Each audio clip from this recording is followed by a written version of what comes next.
Hi friends, రైతన్న ఛానల్కు స్వాగతం. ఇది శ్రీకర్ సీడ్స్ వారి గరుడ 99 BT2 అండి. ఇది ఎలాంటి నేలలైనా అనుగుణంగా పెరిగే పత్తి సీడ్ అండి. చూడండి, కాయ సైజ్ చాలా పెద్దగా ఉంది. దగ్గరి కాపు, జడ కాపు అంటారు.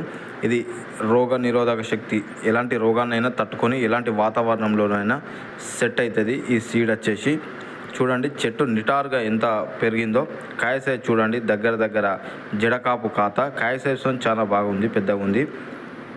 ఫ్లవరింగ్ ఇప్పటికైతే ఒక్కొక్క మొక్కకి 45 నుంచి 55% కాయ ఉన్నది. మరో 45 నుంచి 50 కాయ వచ్చే అవకాశం ఉంది. రోగాలను అన్ని రకాల రోగాలను తట్టుకొని ఉండే వెరైటీ శ్రీకర్ సీడ్స్ వారి గరుడ 99 BT2 అండి. ఇప్పటివరకు మన ఛానల్ని సబ్స్క్రైబ్ చేయకపోతే సబ్స్క్రైబ్ చేయండి, లైక్ చేయండి, షేర్ చేయండి, కామెంట్ చేయండి. జై జవాన్, జై కిసాన్, జై భారత్.